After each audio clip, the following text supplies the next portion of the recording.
welcome back. I'm so glad you've decided to spend a little time with me today. Whether you're watching with a cup of tea, taking a break from your day, or simply looking for a few moments of calm, I'm delighted that you're here. Today, we're going to create a new painting together on paper. As always, we'll begin with a blank sheet and a few simple materials, and slowly watch as colors, shapes, and ideas start to emerge. I always find this part fascinating, that moment when a painting is still full of possibilities and we don't quite know where the journey will take us. And of course, I have a little challenge for you. Can you guess what I'm going to paint today? As the painting develops, see if you can figure it out before the final details appear. I'd love to read your guesses in the comments. Today, we'll also be experimenting with a few household items, just as we often do on this channel. I love discovering creative ways to use ordinary objects in painting. Sometimes the simplest things can produce the most interesting effects. And this time, we'll also be using something to create a stencil effect, a simple technique that can add shape, contrast, and a little bit of magic to the painting process. I wonder if you'll be able to guess what those tools are before they appear. While you're there, I'd also be very happy to know where you're watching from. It always amazes me to see how many different places are connected through these creative moments. And tell me, do you enjoy painting yourself? Or do you prefer simply relaxing and watching the process unfold? Whatever brings you here today, I hope these next few minutes offer a little inspiration, a little calm, and an enjoyable creative escape. So, make yourself comfortable and let's begin.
As I continue working on this painting, I find myself thinking about the full moon. For thousands of years, people all over the world have looked up at the moon with a sense of wonder. It has inspired stories, poems, paintings, and countless traditions. Symbolically, the full moon is often associated with completion, illumination, and reflection. Because it appears at its brightest, it is sometimes seen as a moment when things become clearer, a time to pause and notice what has been growing or changing in our lives. Many cultures have also connected the full moon with intuition and inner wisdom. Perhaps because it shines softly in the darkness, it reminds us that not everything needs to be brightly lit in order to be understood. I like that idea. The moon doesn't create its own light, it reflects the light of the sun. And in a way, that can be a beautiful metaphor for life.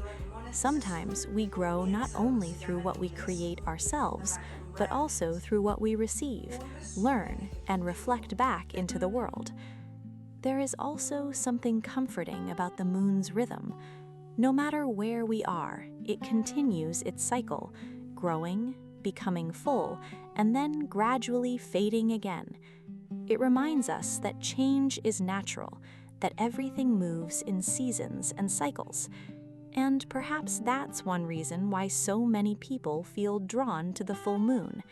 It invites us to slow down for a moment, to look up, to reflect, and to appreciate the quiet beauty that surrounds us.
And now our painting is complete. Thank you so much for spending this time with me and for sharing another creative journey together. I hope you enjoyed watching this painting come to life, from the first marks on the paper to the final details. Perhaps it brought you a moment of calm, a little inspiration, or simply a pleasant pause in your day. If you enjoyed the video, please don't forget to give it a like and subscribe to the channel. It truly helps me continue creating these painting sessions and sharing them with all of you. And as always, I'd love to hear from you in the comments. Did you guess what I was painting? What did this scene make you think of? And what subjects would you like to see in future videos? Your suggestions are always welcome and often inspire new paintings. Thank you again for being here. Take care of yourself. Keep finding moments to slow down, to create, and to appreciate the beauty that surrounds you. And I hope to see you back here very soon for another relaxing painting session. Until next time.